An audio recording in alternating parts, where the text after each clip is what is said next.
Like I said, I took the name out because I didn't want to, I hope you didn't write your name anywhere in here. Yeah, because you didn't say you want your name being said, so I'm not gonna say your name, unless unless you make it clear you want me to say your name or you don't care. Okay, so it says I wanted to comment on your body count video, which was on 10/17/2021, instructing men not to think about a woman's past, but instead to watch her behavior.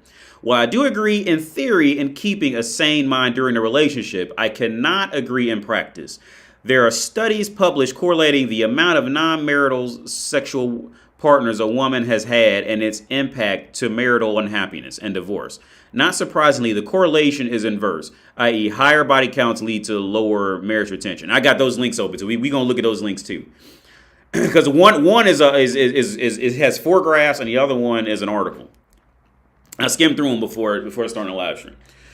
So okay, so to continue, it says body count is important because it is one of the few risk factors men can use to reliably predict female behavior. How important? Body count to divorce is as smoking to lung cancer, especially if the man is considering a long-term monogamous relationship in a married setting with children. While separation and divorce are always options, once the woman is caught stepping out of her role in a relationship, these cause severe burdens in a child's upbringing. Yeah, I agree. Sure. 1,000%. 1,000,000%. Even more than 1,000,000. 1,000%. Anybody know what that's from? More than millions, thousands. So to continue, there needs to be a distinction between the concept of possibility and probability. Men need to understand that a higher body count will lead to a higher probability that a female is unsuited for long-term commitment, but there's always a possibility, however minuscule, that she will stay loyal and faithful to the end. It is up to the man to discern what degree probability and possibility weighs in when vetting a woman. One of the tools we can reliably use to discern is the metric of body count. Women will never divulge into their true notch count, but that only proves its significance. Yeah. She fundamentally understands and acknowledges down to her subconscious hindbrain that her sexual past affects her future ability to pair bond to a man and to create a stable environment for child rearing, which you acknowledge in the video. We as men will never know the exact amount, but we can use indirect means to reach a confident conclusion, i.e. social media presence, sexual performance, third-party confirmation, etc. There are, of course, several factors in predicting a relationship outcome, not just the number of sexual partners, but it behooves men to keep the metric of body count on the top of the list when screening for a potential long-term mate, given its significant function. The key, as you mentioned, is to avoid focusing on one metric and instead widen the scope of observation. But my impression of your advice in letting go of a woman's sexual past might give an unintended misleading message that body count is its insignificant factor. Men are risk takers by nature, but we as a species have survived until now by mitigating known risks. Body count is a risk we simply cannot afford to completely ignore. Which I agree. Now, next we're going to go to the... Hang on.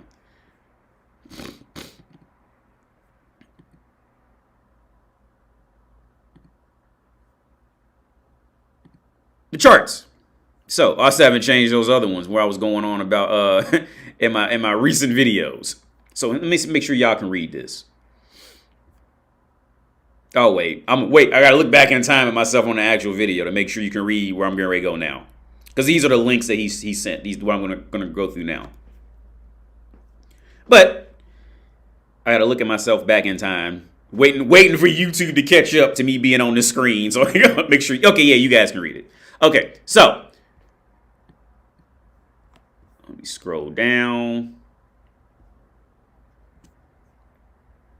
So the first one says, women who have more non-marital sexual partners are more likely to be infected with STDs. And it says percentage of sexually active women aged 15 to 44 on the left, and at the bottom, number of lifetime non-marital sex partners. And yeah, and all this goes out. I mean, it goes out. All of it definitely, is a very well thought out supporting argument. Women who have more non-marital sex partners are less likely to. Women who have more non-marital sexual partners are less likely to have stable marriages. Yeah, and it definitely, yeah. So number of lifetime non-marital, yeah. The more she has, the more it goes down. Yeah. And women who have more non-marital sexual partners are less likely to be happy. That incrementally goes down, but yeah, it definitely fits.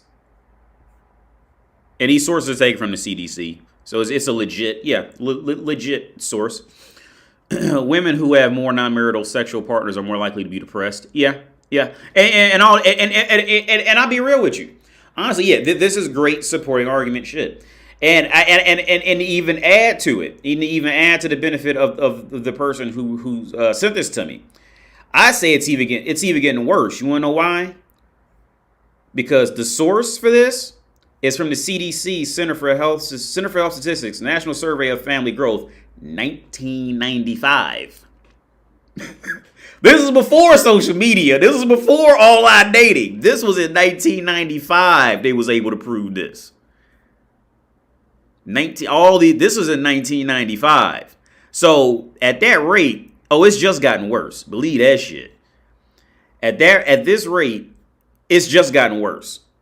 Right? Because this was before Instagram. This was before Tinder. This is before Bumble. This is before modern feminism and like the modern feminism taking place to where they're shaming all this body shame, fat shaming shit and all this shit like that. Blah, blah, blah, blah. See, this is before all this that even validated women's existence to be fucking idiotic. Anyway, so yeah, so to even add to that argument, I'd say it's even getting worse because, like I said, this was 26. This was 26 years ago, and it was as bad. Right? So, what I want to say, so the only thing that I have to add is, what I want to say is this, in response to, I'm still on, hang on. Oh, we got to go over this article too. Well, but just a quick interlude. Where's the fucking, a quick interlude. Yeah, that is great as a great fucking argument and a legitimate source. And it's 26 years ago. And it was already, motherfuckers already knew it and seen it back then. So could you even imagine what the reality of the numbers are now? That we'll never get because a woman has now caught on to reading between the lines of what men was asking them and figured how to answer it, in a more in a more admirable light, which goes into what I was saying. Like, okay, in my video, you're never gonna know. The reason why I'm saying let it go is because the reality of it is if that woman wants you and likes you for real and all that shit, woman knows having more partners is less attractive. For most guys, unless the guy's fetish is, for his girl to be used by other men, like some guys do have that fetish for whatever reason. But unless you come across a dude like that, most guys do not want. And I always say this, it's a known thing. Women in the dating market and women in the marketplace is essentially like car. It's like a woman is a car.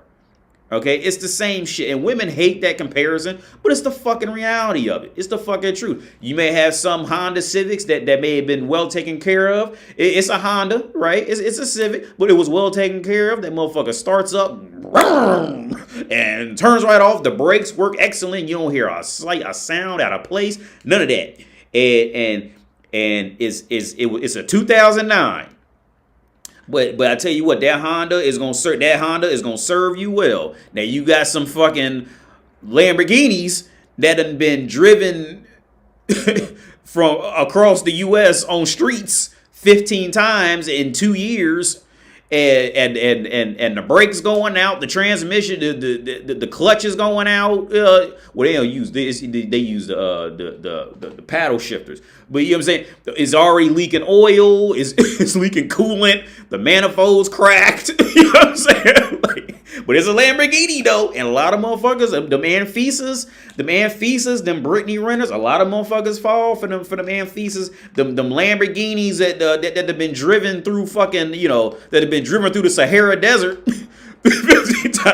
From coast to coast, that Sahara Desert, that somebody done drove that Lamborghini through that motherfucker and burnt that oil is just sludged up and ain't been changed. That shit.